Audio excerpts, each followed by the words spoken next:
Information, news, and entertainment on demand. WSRadio.com. Welcome to This Week in Marketing, brought to you by the San Diego chapter of the American Marketing Association. Hello, everyone. Thanks for joining us this morning. You're listening to This Week in Marketing, put on by the American Marketing Association San Diego chapter, powered by WSRadio.com. I am pleased to announce this is my first episode of This Week in Marketing as the host. This is Kevin Sveck, and in the office today, we've got Sam Wheeler, my co-host. Weird to say now, because you always say that to me, and now I'm saying it to you. Slow clap for you. Good work. Kevin is taking the show over. We have a new board year coming up, and Kevin is joining the board as the communications director, communications chair. Really excited to have you on. I'm excited to be here. And let's see. We got a great show. What's the topic today? Today we're talking about content strategy and how service providers can start theirs from scratch. Love that. It's going to be, we got an interesting show. We got a lot of ground to cover here. I'm predicting it might even be a part 2, but we'll see how things go today. So content marketing, it's just such an ambiguous term thrown around the marketing world now. It's like there's, a million ways to approach it, and honestly, a million ways not to approach it. And today I want to go over the basics, laying out the strategy from start to finish and, seeing where it takes you. And a lot of companies, they approach content marketing thinking they can just dive right in, which, you can do, but chances are it's not going to work out very well because you really got to plan everything out from start to finish and, have KPIs along the way and just have a framework put in place. So in segment 1, we're going to talk about laying the framework here. And for starters, you want to define your goals before you do anything, before you start writing anything, before you start ideating, anything like that. And some of the big goals in content marketing, they can vary quite a bit, being as how content marketing is just such an ambiguous term. But for example, some of the most common goals you see in content marketing are, we want to increase our web traffic by this much. We want to boost our conversion rate by this much. We want to increase our follower count on social media by this much. And we're going to do X, Y, and Z to get there. Also, there's other ones in addition to that, right? Oh, yeah, there's tons. The list is pretty much endless. You just want to make sure that you have a goal. It doesn't have to be every single one of these goals that we're outlining, but even if it's like, hey, we want to make content for our existing customers, right? There's a whole different style of content marketing if you're doing stuff for your existing customers or if it's content for an email funnel or, any type of, current existing customer goal. But the most important thing is that, you don't need to, each piece that you make or each kind of project you do doesn't need to cover everything, right? It doesn't need to be something that goes into email and then it's going to boost conversions and is going to increase the traffic, right? It's more of, segmenting this out and being like, here's stuff for this goal, here's stuff for this goal, here's stuff for this goal. Exactly. And honestly, you don't want to try and do too much with content marketing because if you try and be a jack of all trades, you're going to end up being a master of none, as the famous saying goes. Once you kind of lay out your goals, the next step is really developing your KPIs. Like going back to the goals I laid out, how much do you want to increase your traffic within a month period, 2 months, 5 months down the road? How many followers do you want to increase your number by? How many more conversions do you want from this campaign? How many more customers do you want to reach? X, Y, and Z. Kevin, what would you say if somebody didn't know that, right? They say, oh, yeah, we want to... you could probably argue that, like, the goal is to boost customers by 1,000,000% week over week, right? So how does a team go about defining goals when they don't know how it's going to work? Well, I think they just really need to look at what they have right now, and they just got to be realistic on how, look at their budget, how much can we afford to push out in terms of content creation, and what resources do we have to really get off the ground here? And then from there, you kind of got to put yourself in reality in setting these goals. Yeah, being realistic, right? Like, this one thing I always tell our partners is like, look, if you could dump $5,000 into content marketing and then make $10 million out of it, people would already be doing that. Yeah, you know? exactly. So you need to look at it more of like an actual business investment, right? Where, you're looking at maybe 5%, 10% returns if you're lucky. And then if you get super wildly lucky, you can see like 20, 30% returns and stuff like that. So it's important that you take a look at your budgets too and look at what is realistic, like you said. But, start small and, keep, especially if you haven't done anything and you have no metric to compare yourself against. Right. Start small, get little wins, and kind of build the snowball. Mm-hmm. And I'd say another big thing is just, if you look at all the stats of content marketing, you see like all the overarching stats, just don't get caught up in all of them, because a lot of them say, marketers, I'm totally making this up here, but there's a lot of similar ones out there. Marketers can increase their conversions by 120% from going to content marketing. Like you can't expect that. That's just a very overarching stat. It's just, you got to stay grounded in reality, in content marketing is the biggest lesson. So moving on here, the biggest part of content marketing is reaching your customers in a way that's meaningful. And really the best way you can do that is you have to outline who exactly your customers are. And you really got to create a buyer persona, which a buyer persona is essentially a fictional image of who your ideal customer is. And in terms of service providers, this isn't always easy. A big model I like to refer to here is called the hierarchy of needs. And for example, let's say you are a web design agency, and your hierarchy of needs, imagine it's shaped like a pyramid, and at the bottom of the pyramid is like the ground level understanding of web design. For example, in the hierarchy of needs of a website, the bottom of the pyramid would be, your average Joe doesn't really know anything about web design. He just wants it functional. He wants his website to exist, have security, have a decent load time, be hosted properly, X, Y, and Z. And then the next stage on this hierarchy of needs is they understand what a good design is and the importance of keeping a website updated. The importance of analytics and being functional on multiple devices. And as we get higher up in these hierarchy of needs as a website design agency, a buyer persona towards the middle would understand the importance of creating a website that's focused on the target market. They understand the importance of SEO on a site. They know how important it is to build quality content to get some clout from Google. And towards the top of the hierarchy of needs, we've got the importance of lead magnets, how well a site functions with paid traffic. They understand the importance of on-site SEO, social audience acquisition, XYZ. And then at the very top of the website hierarchy of needs, you've got a customer who understands the importance of UX funnels, design offline optimization. They want to measure their ROI. They want to, down to the smallest number. So these are the people who know very much about web design and what exactly they need. So, Kevin, let me ask you this. Do you need to have every single buyer persona built out in order to do content marketing?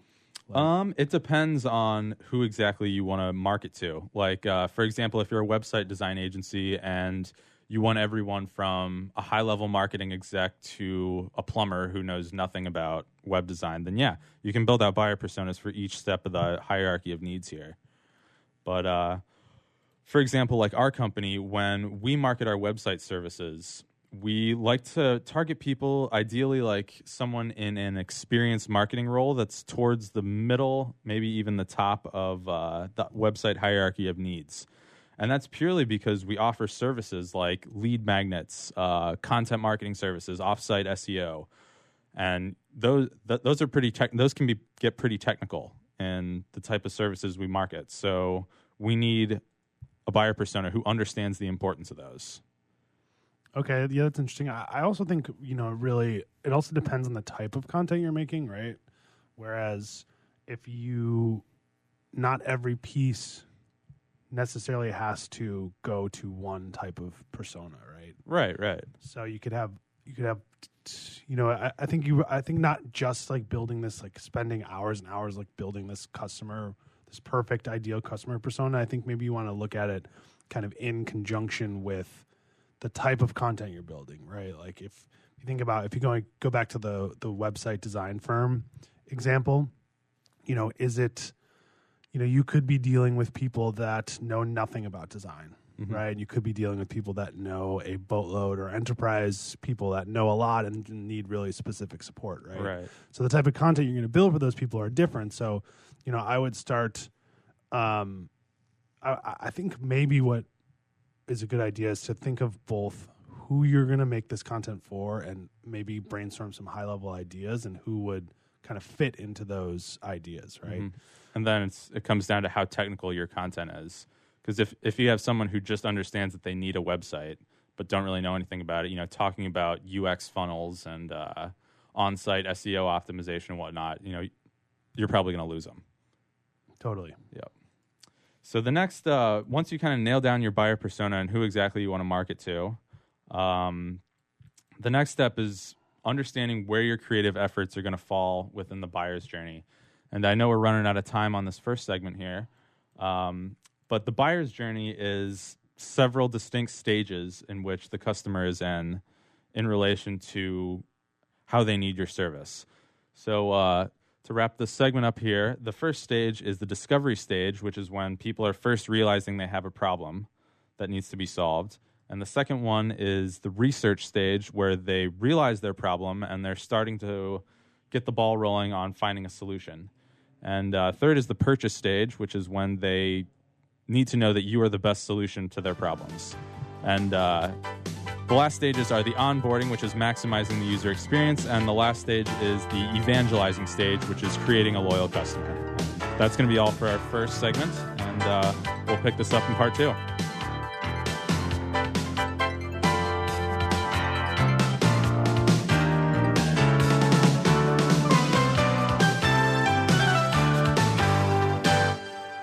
A podcast or radio show on WS Radio is a great way to create content marketing.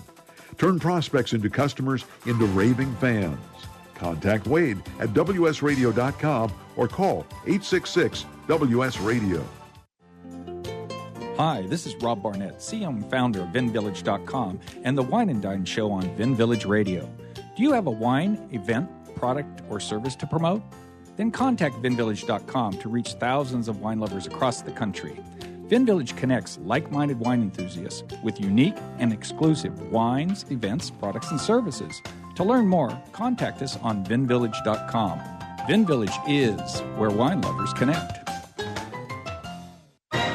I raised $8,000 to build schools for South African children. After realizing how many people go hungry in San Diego, I now volunteer at a food pantry. I'm spending the next year doing volunteer projects across 3 countries and helping in ways they designate to be the most helpful. The World Link program at the Joan B. Kroc Institute for Peace and Justice recognizes the potential of youth as agents of social change. Learn how you can help youth become a generation of leaders in action at peace.sandiego.edu.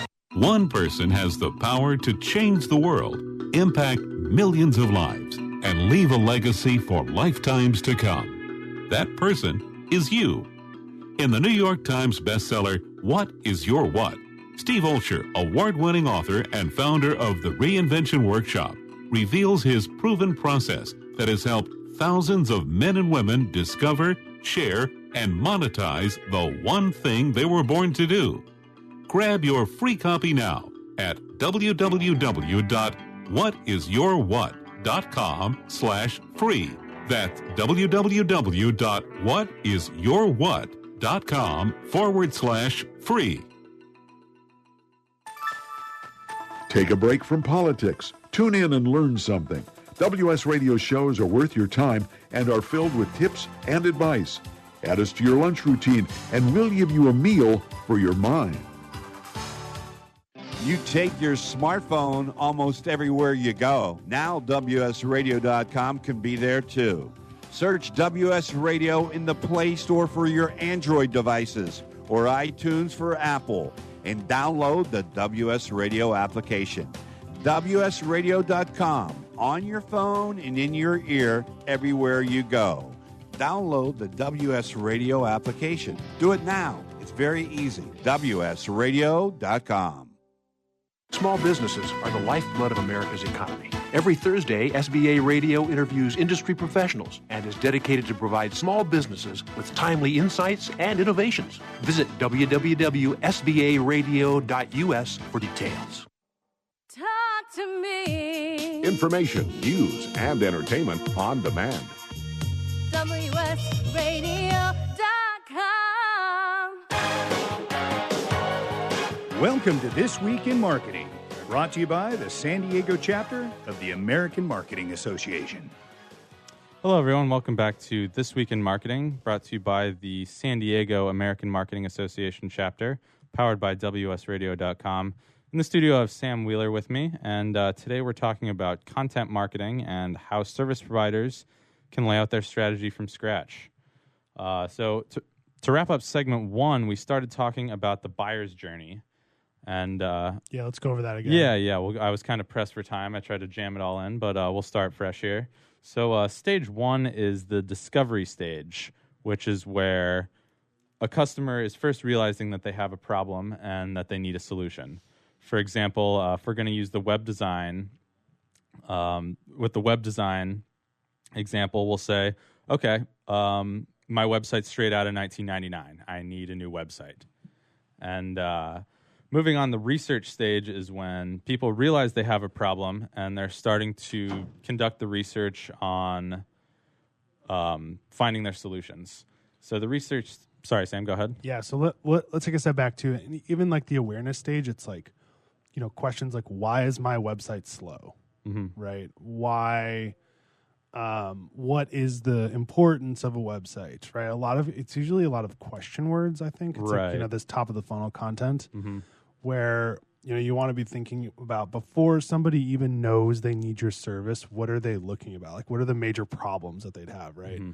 Like, why is my website slow would probably be a good one, although that'd be really hard to make a piece for. That's if you're not just gonna push it out on paid channels or whatever. But right. So yeah, you want to brainstorm. If you think, I would say even call your like mom and dad or your uncle and be like, hey, if you needed a website, what would you search for? Right? Do a little bit of market research and. Mm-hmm. Call somebody who's not in the industry and say, hey, if you had a company, what would you look for to decide if you needed, if your website was good or not, and kind of see what these more like long tail questions are, and little qualitative research, especially in the high funnel stage, is like a really good way to find some ideas for some of this top of the funnel stuff. Yeah, definitely, and that goes into another point I wanted to talk about is using the different types of keywords for different stages of the buyer's journey. And Sam, I know you're an expert on that. So when you're in the discovery awareness stage, you're going to have a lot of informational keywords, ones that start with who, what, where, how, when, stuff like that, tips, examples, X, Y, and Z. And yeah, there's a ton of tools you can use. One of my favorites, especially for this like top of the funnel stuff, is it's called Answer the Public. It's like a free tool where you type in like a phrase and it gives you a bunch of like question words. And then if you tie in like some of the other keyword research tools like Keywords Everywhere or SEMrush or Ahrefs or something, you can, dump all of those keywords that you get from Answer the Public, and it will give you like a list of the keyword plus like the monthly search volume. Mm-hmm. And this is specifically only if you're doing this for SEO, right? If you're like trying to use content marketing to boost your SEO channel, like if you're doing content marketing for your paid channels, right, or email or something else, it doesn't matter what the keyword is, mm-hmm. right? So I guess we're only talking about a very specific subset here of content marketing, but the most important thing is you're just finding the right keywords and the right phrases that your target market is searching for, right? If you do, let's say if we take the website example and you use some really technical phrase that only industry people know, right? Your target market's not going to be searching for like some super technical JavaScript term or something, mm-hmm. right? Where you want to be building out phrases that the not expert is searching for, if that makes sense. Right. Just the casual, someone who wants to learn more about their problem. Sorry, go. Oh yeah, no. Or It could also be that you're building content for somebody who's super savvy, right? If you're a web agency or if you're a web design firm and you need to build out some content for specifically targeting a website director, right? Or somebody that's in charge of like an entire e-commerce experience on a company, they're probably going to know. So you don't want to be, basically getting them in front of like this low. Right. It's not going to do anything for them. Exactly. And that just goes back to, the hierarchy of needs and understanding where your target customer falls in it. So moving on, the next stage of the buyer's journey is the purchase stage. And this is the one that most people view as most important, but really it's a culmination of your discovery stage content and your research stage content. Essentially, the purchase stage is where the person, they've done their research, they know what their problem is, they know what their solution needs to be, but this is the content you need to create to solidify that you are the best solution to their problems. Stuff like if we're using the website design example, you need to know that you're going to keep them in quick communication, that if there's a problem that comes up, you're going to have it solved yesterday, that you're not going to screw anyone over, X, Y, and Z. And those, if we're going back to the keywords, that's going to include really transactional keywords that are like, really include your brand name, include your industry name, and include words like pricing, buy, trial, X, Y, and Z. So moving on, and then we've got the onboarding utilization stage, which is, in simple terms, just maximizing the experience, just really solidifying, making it 100% clear that your customer made the right decision in choosing you for their service. And the last stage is evangelizing, which is creating loyalty. And that's just, making sure that the customer keeps coming back. And in terms of content, that's going to be a lot of, like newsletters, industry reports that shows how clients are benefiting in the big picture from using your service, success stories, case studies, invites to events, just stuff like that, just to make sure that they're, kind of that they come across as an old family friend. And in that regard. Yeah, that kind of goes, it's like customer loyalty. Now you're getting into like collaborating with your customer loyalty team or something, right? If you're a smaller, service company, you probably don't have a full customer loyalty team, right? And it probably falls on the content team. Right. But another thing too in this stage, I guess you could say, is you want to make sure that the content that you're giving these people, it's logical, right? If you think about somebody who, let's use a different example. Let's say somebody needs like translations, right? And they buy translations from you, and it's like a big project or whatever. And then the first email they get in this like evangelical stage is like, hey, here's why translations are important for your company, right? They already know that, and they already bought services from you, right? So, it could be, I would give them content that would help them in the next purchase they make or the next stage of their business, right? Like how to repurpose old translations, right? That would be something that you would just, send something out to somebody that just bought from you or something. Or, how to collaborate translation material with your social media team or something where it's like, what's the next step in your relationship with us, rather than just giving them something that they don't need. Right. And it's a good opportunity to put in, upsells and whatnot. Like, we can do translation for your social media now for this price, XY, things like that. So moving on from the buyer's journey, the next crucial stage is identifying pain points. And this is a lot easier said than done. And I think this is an area where a lot of people get confused. I feel a lot of companies get confused. They confuse a pain point with a solution. For example, someone needing a Band-Aid is not a pain point. That's the solution. Someone has a cut that they need to stop bleeding. That's the pain point. And in terms of a service provider, identifying pain points, there are pain points at every single stage of the buyer's journey. Like, for example, if we're going back to the website design, I know we've kind of beat this example to death. But, for example, in the discovery stage of a website agency, you're going to hit pain points like, oh, my website's super outdated. I'm really old school, but I know that I need a good website to bring in new business. These are just your surface level identifying the problem. And then the research stage, a pain point might be, I want a website design agency that isn't going to screw me over. And I want my site to rank on Google when people search for these terms on Google. And you get into the purchase stage, that's when you're going to have pain points like, I need to know why I'm spending X amount of dollars to help you handle or to have you handle my website. And I need to justify every single dollar spent. And I need to know that there's going to be a long-term investment here. And you get into the onboarding utilization. It's when, I can't have long spells between communication. I need quick responses. And if there's a problem, it needs to be fixed immediately.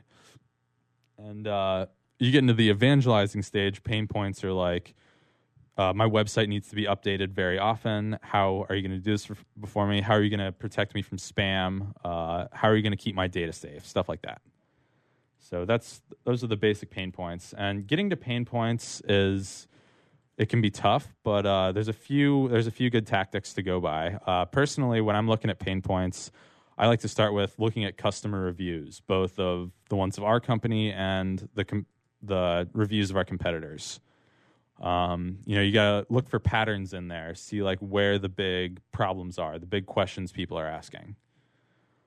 Sam, do you have any good advice for how to find pain points? Yes. Survey your customers. Just go straight to the source. Mm-hmm. Ask them why did they contact you, right?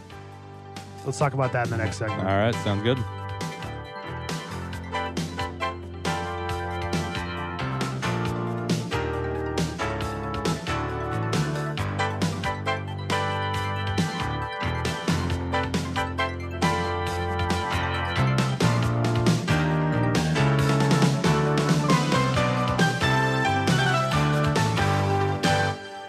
Can you imagine a world without children?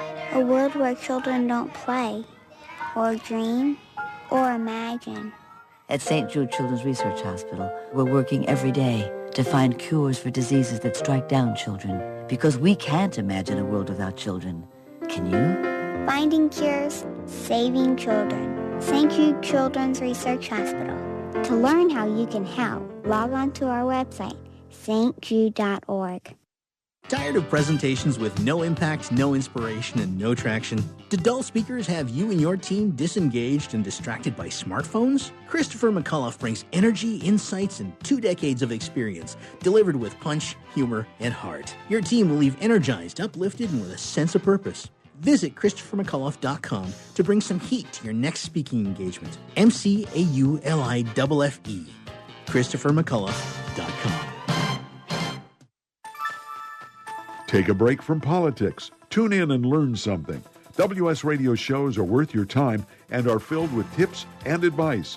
Add us to your lunch routine, and we'll give you a meal for your mind.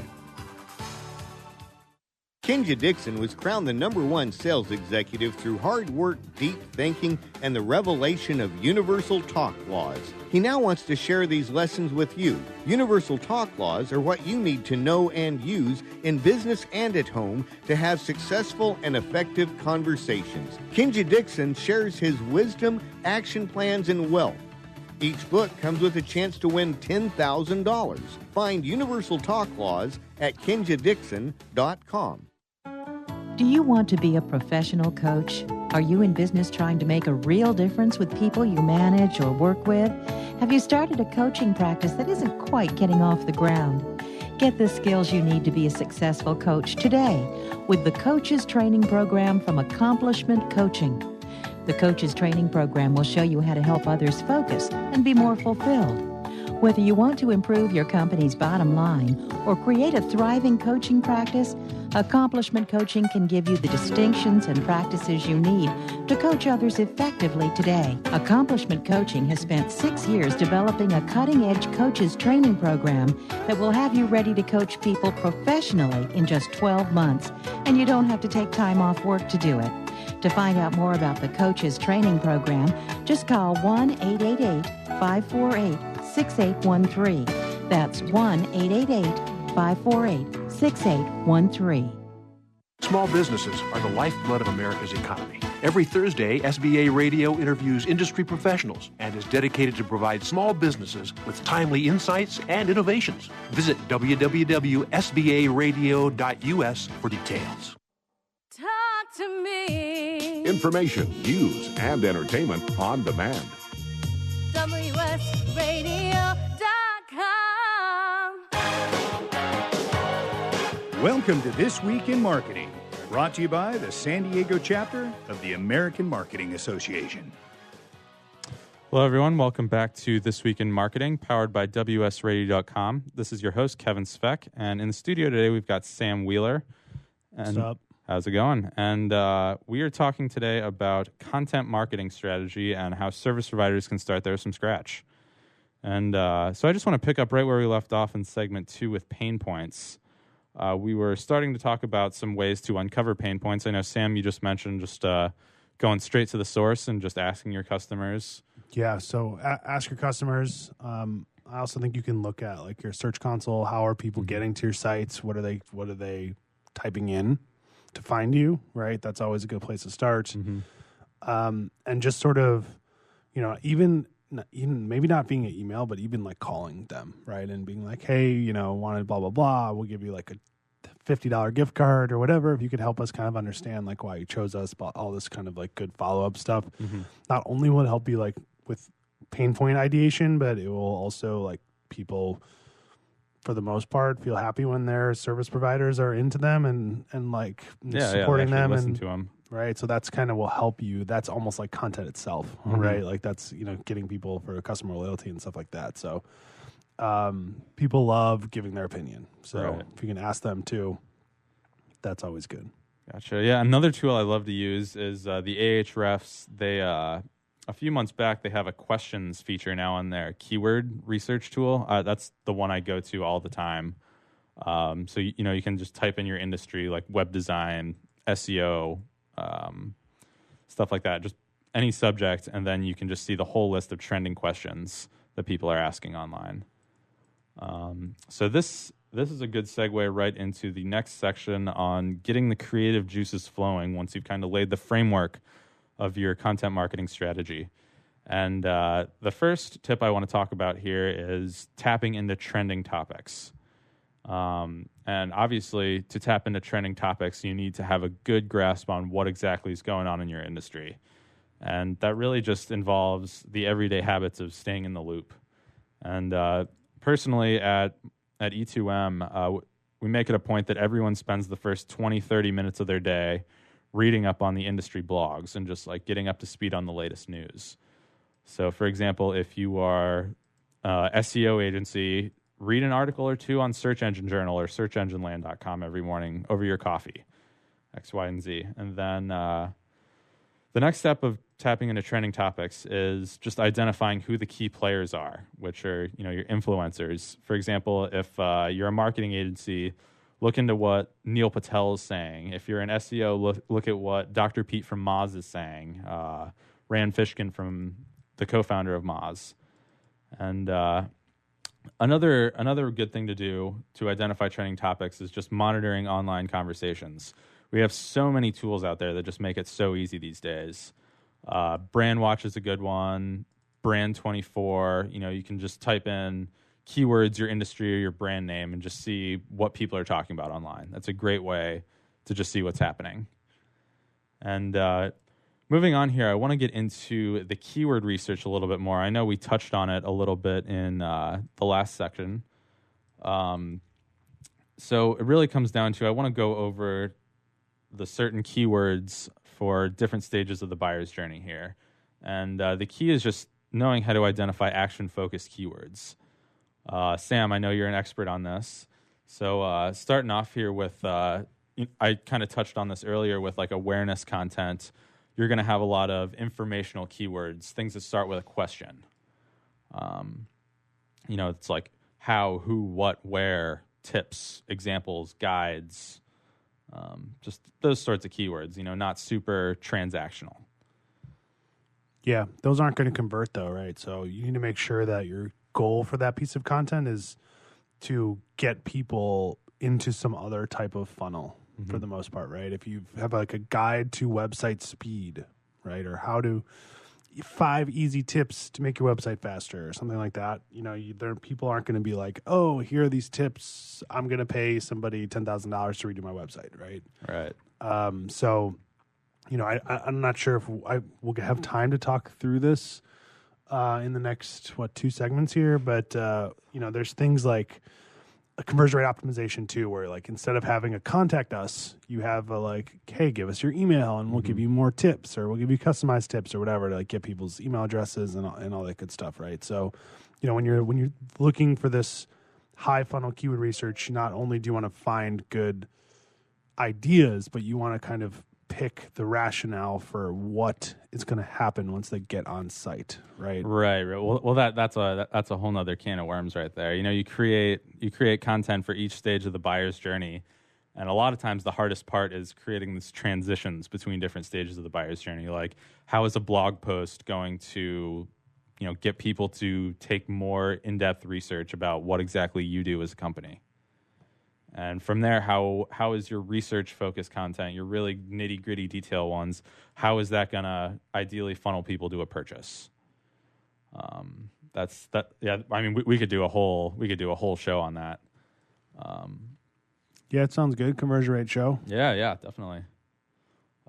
Just moving on to going back to the keywords here. When you have people in the research and consideration stages, that's when you're going to get a little more specific with keywords. Like you're going to have web design services in San Diego, SEO services San Diego. Just you're going to get a little more specific. You might get your brand name in there, but a lot of times it's going to include things like your industry and maybe a location. And then moving on to the decision stage, this is where things are going to get pretty focused. Your brand name is probably going to be in there. That's going to include like the name of your business followed by pricing, discounts, buy web design services, San Diego, stuff like that. And so in terms of finding good ideas for keywords, personally, Sam, I know you recommended this tool. It's one I use every day now, the Keywords Everywhere extension on Chrome. And I also really like Neil Patel's Uber Suggest. It's just like a website keyword research tool, super, super easy to use, and great for inspiration. And so now I want to get into content voice. And this is another one we could easily do a whole show around. So I'm going to kind of go over the topics, or just kind of go over the overview here. So the content tone you take is the content voice is going to be just the overarching aura that you bring to your content. The voice is just how people know that it's coming from you. It's something they know instantly. And I mentioned tone a second ago. I want to go over the difference between tone versus voice here. So in simple terms, voice is not going to change. Tone is going to change based on the message you're trying to relay. So a good way to think about it is voice is like the climate, whereas tone is like the weather that's going to change day by day based on what the message is and what the desired action is. And a lot of times as a service provider, when you're creating a voice, the key is to strike a balance between being personable, being easy to understand, and being authoritative. And, that developing a voice can take a long, long time. But there are a few ways to go about it. The best way to start is to think of brand archetypes and kind of which one you identify with. And this is a very in-depth topic. Yet again, we could probably do a whole segment on this. I just want to go over the basic 12 brand archetypes that are most commonly used. So the first one is the magician, where you make dreams come true. And think of like Disney, they're a magician brand. They sell a service where it's just going to make everything better. And the next one is the sage, which is someone who's always seeking the truth, whereas the voice, it's going to come off as very wise, very knowledgeable, and just very collected. So, for example, Harvard University, the content they produce can be qualified as the sage. The next one is the innocent, which is just a very soft-spoken. It's not going to guilt you. You're just very personable. You have a little bit of charm, but you're humble. You're grounded. The next one is outlaw. The outlaw isn't afraid to do anything. They're ready to take risks. Think of Harley Davidson. They're an outlaw brand. You could argue Apple is an outlaw brand. The next one is the jester, which is someone who lives in the moment. They use a lot of humor, silliness, and just they're very lighthearted. So think of like Old Spice as a jester.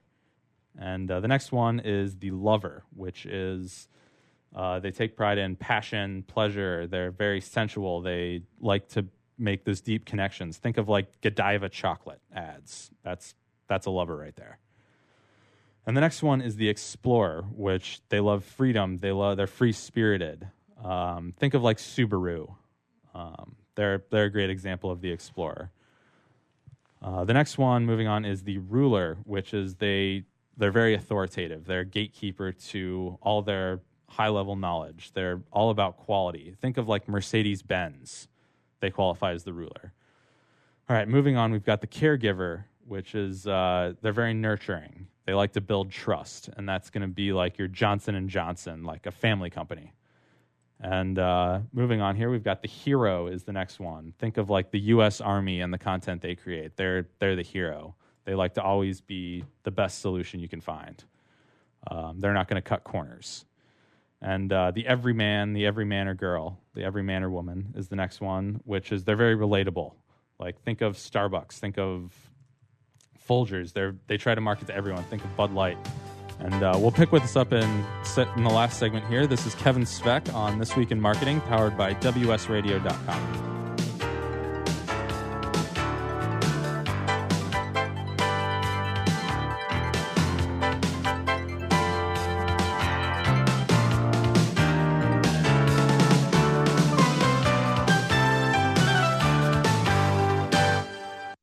Take your smartphone almost everywhere you go. Now WSRadio.com can be there too. Search WS Radio in the Play Store for your Android devices or iTunes for Apple and download the WS Radio application. WSRadio.com on your phone and in your ear everywhere you go. Download the WS Radio application. Do it now. It's very easy. WSRadio.com. On the internet, your business's reputation can be unjustly destroyed in an instant. Don't wait for that to happen. Building and marketing your 5-star reputation can increase your business by as much as 19%. Take control of your reputation and have the 5-star reputation you deserve with Reputation Marketing Solutions by DSI Development. Become the go-to company by visiting 5starrepmarketing.com. The number 5starrepmarketing.com. Nowadays, internet devices are an integral part of your home. Everyone in your family has a smartphone, tablet, or a computer. Life is easier knowing that all your devices are secured and your family can surf the internet carefree. ESET Multi-Device Security Pack does just that. One license for all your devices. With ESET, it's simple to stay protected and save money. Enjoy safer technology with ESET Multi-Device Security Pack at ESET.com. That's ESET.com. You may have heard me brag about Progressive Medical Center and just how much they've helped me with my health. And Dr. Goley, one thing that you have helped so many people with is migraines. Unfortunately, there are millions and millions of Americans who are suffering with migraines and headaches, and they're debilitating because it affects the quality of their life, and they cannot function properly. At Progressive, we get to the root cause because we understand that migraines could be caused by nutritional deficiencies, hormonal imbalances, believe it or not, delayed food sensitivities. And once we determine what the real reason is, we put a plan of action together with medication that we get them off slowly, and we put them on an all-natural approach, and the results are amazing. Incredible. I mean, there's so many people that can say they don't live their lives with migraines anymore thanks to Progressive Medical Center. And that's what's exciting and rewarding to us as physicians, because we help our patients take control of their health, and that's why they're living well. Why don't you get a hold of Progressive Medical Center today? Don't live in pain. Don't have migraines anymore. Just go to their website, progressivemedicalcenter.com. This is your life. Live it well. This is Bill Gruber with BizVid Communications, a Southern California video production leader. We've been honored to sponsor, produce, write, and host many of the fine programs on WS Radio over the years. So we understand how important the internet and your website exposure are. As video producers, we know the tricks and secrets to incorporate video to increase your search engine optimization and business success. Visit bizvidcommunications.com to see what we can do for you. BIZVID communications.com. Talk to me. Information, news, and entertainment on demand. WSRadio.com. Welcome to This Week in Marketing, brought to you by the San Diego chapter of the American Marketing Association. Hello, everyone. Welcome back to This Week in Marketing. This is your host, Kevin Svek. This Week in Marketing is brought to you by the San Diego AMA chapter and powered by WSRadio.com. And to wrap up our show at the final segment, I want to get right back into it. We were just talking about the common brand archetypes. I believe I had one more on the list. So the last one is the creator. And this is the one that craves perfection. They're not gonna take any shortcuts. They're gonna create a service that you simply can't live without. Think of like Lego is a good example. You could definitely argue Apple is a creator.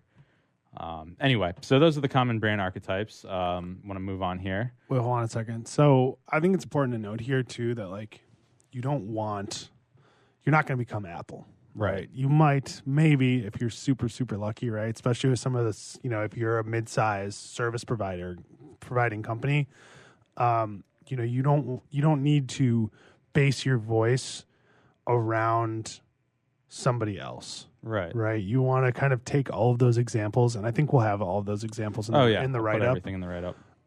But you kind of want to be like, look, not everything you do has to be in jest, right? Mm-hmm. I mean, if you look at some of the stuff Old Spice does, most of it that's public-facing is kind of funny, but a lot of their like low funnel stuff around like the safety of the products and all the other stuff it's kind of serious, right? It's more like legal stuff and blah blah blah, right? So you want to make sure that you're kind of like looking at that as like for inspiration, but you don't need to like spend so much time worrying about is somebody going to be like, oh, this is my service, right? Especially if they don't know you.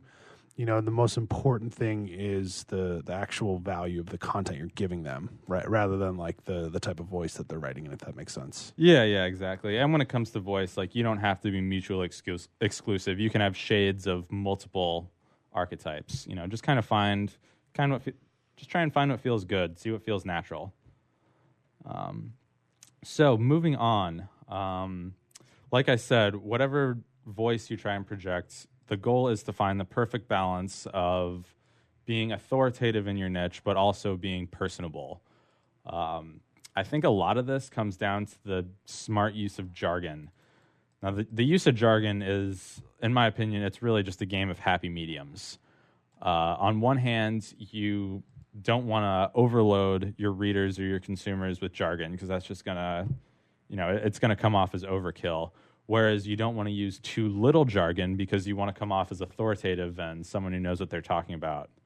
And whereas if you use jargon in the wrong way, or that's just going to blow any sort of credibility in your industry. So the use of jargon is just it's a volatile topic in content marketing. So the next stage is, I guess we're still kind of, you could argue, in the laying the framework, but the next part is mapping out a content calendar. And this is, in other words, deciding on the frequency, how much content you're going to push out. So, for example, it's common for a lot of websites or a lot of brands to do 2 to 4 internal pieces of content a month, whether it's, a blog post, a video, podcast, you name it. And the next part of the content calendar is getting your content featured on other niche websites. This isn't just good for SEO, it's good for branding and just getting your content in front of the right sets of eyes. Like, for example, if you're an SEO agency, it's about getting content published on the high-level SEO sites like Search Engine Watch, Search Engine Land, maybe the Moz blog, the SEMrush blog, stuff like that. And, it's good to aim for maybe 3 to 5 guest posts a month. Sam, do you have any insights on, getting your content posted on high authority websites? Build partnerships, right? They get, especially, it depends on your space, right? But, basically you're being like, hey, this is my content, like just promote me for free, right? That's not the angle that you want to take. It's like, hey, we are doing this, be honest and open with people, say we're building out our thought leadership. We'd love to be partner with you. We can give you a bunch of pieces, and don't be like, hey, we're going to put a piece of content on your site and then never talk to you ever again. Right. And, and then you want to also kind of see what they have. And if you can help them and they can help you, kind of build a mutually beneficial partnership. Right. And you don't even need to consider SEO, especially if, that's not the goal of your content campaign, right? Where, it's like, hey, you guys have an email list. Like, if you shoot out something, we'll send everything to our partners, or even for like smaller stuff, smaller companies, like, hey, come to our office and like put, crap in our front area or our sitting area or whatever. Right. And, those types of small relationships that you can build will be pretty powerful, and you'd be surprised, especially with like the executive level of, a lot of service companies, their network is huge, right? So being able to go to your CEO and be like, hey, can you give me a list of all the business people around here, so we can hit them up and be like, yo, let's do some sort of content partnership or something like that. That's great, right? So start with people then branch out to people that are that are targeting a similar buyer to you, but not a competitor, obviously. Right. And, just be honest and explain exactly what your goal is, because people, as soon as somebody feels like, oh man, this person is like not telling me the whole truth, the relationship's dead, you know? So, yeah, I think the biggest thing when it comes to just getting your brand and your content featured on any other external site is you got to approach it not with the mindset of, oh, what can you do for me? It's more of how can we help each other grow here? Site editors hate seeing like, oh, hey, I stumbled across your website and I think I have a really good piece that'll be relevant. I mean, that's just like, it's so cliche. People can see right through that. Particularly the first part, when you say, oh, I stumbled across your website. Like, that doesn't happen. Like, no, don't use that line. I can tell you as a site editor, do not use that line. Just say, be honest. Yeah. Say, we're building our thought leadership. We thought it could be a good collaboration. Exactly. Right. Yep. People are smart enough these days to be like, oh, wow, you found my website randomly? Like, that's not going to work. Yeah. And it just sets it off on the wrong foot, right? So be honest. Be personal is another one. Like, if you're going to send out like 10,000 spam emails, your conversion, you might get more responses at 1% than you would if you sent out like 500 handwritten emails. But people like to see that personal touch. If they have an active blog, give them some ideas in that first email and be like, hey, you got this great blog. I really liked your piece that you wrote last week on blah blah blah blah blah. I think it'd be really cool. Let's do some sort of collaboration, blah, blah, blah, right? So, showing that you care and you've actually taken time to digest their information is going to go a long way for sure. Yeah, definitely. And in terms of, guest content or anything like that, I mean, that's just another point we could probably do a whole show on. So wrapping up, we got about time for one more piece or one more bit of information. And in terms of mapping out the content calendar, I really want to talk about the importance of devoting time to evergreen content versus time-sensitive content. Like, evergreen content is stuff that it's not going to lose its relevancy. For example, how to write content if you write a piece of content on how to create a video series that speaks to your target customer, that's evergreen content right there. Whereas time-sensitive content is going to be about, an event or something. Like, remember the Nike ad with Colin Kaepernick? Marketers are writing all sorts of ads or all sorts of content on their insights on that. Like, that's timely content. Personally, I'd say definitely devote a decent amount of time to both. I'd say if you're going to do 4 blog posts a month, maybe do 3 evergreen pieces of content versus 1 time-sensitive piece of content a month. Because that evergreen content, it's going to ideally bring you traffic over a long period of time. Whereas a piece of time-sensitive content is going to bring you a quick burst of traffic in a short period of time. Anyway, so that is about all we have for today. We had a lot to cover, and we're definitely going to do this as a part 2, where we're going to talk about distribution and measuring success in content marketing. Thanks for joining us today. This is your host, Kevin Sveck, on This Week in Marketing, powered by the American Marketing Association in San Diego, powered by WSRadio.com. And we'll see you next time.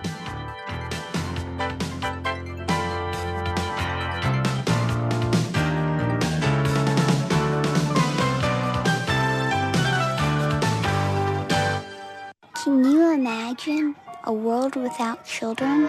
A world where children don't play, or dream, or imagine? At St. Jude Children's Research Hospital, we're working every day to find cures for diseases that strike down children. Because we can't imagine a world without children. Can you? Finding cures, saving children. St. Jude Children's Research Hospital. To learn how you can help, log on to our website, stjude.org. Do you want to be a professional coach? Are you in business trying to make a real difference with people you manage or work with? Have you started a coaching practice that isn't quite getting off the ground? Get the skills you need to be a successful coach today with the Coaches Training Program from Accomplishment Coaching. The Coaches Training Program will show you how to help others focus and be more fulfilled. Whether you want to improve your company's bottom line or create a thriving coaching practice, Accomplishment Coaching can give you the distinctions and practices you need to coach others effectively today. Accomplishment Coaching has spent 6 years developing a cutting-edge coaches training program that will have you ready to coach people professionally in just 12 months, and you don't have to take time off work to do it. To find out more about the Coaches Training Program, just call 1-888-548-6813. That's 1-888-548-6813. Tired of presentations with no impact, no inspiration, and no traction? Do dull speakers have you and your team disengaged and distracted by smartphones? Christopher McCullough brings energy, insights, and 2 decades of experience, delivered with punch, humor, and heart. Your team will leave energized, uplifted, and with a sense of purpose. Visit ChristopherMcCullough.com to bring some heat to your next speaking engagement. McCulloughe. ChristopherMcCullough.com.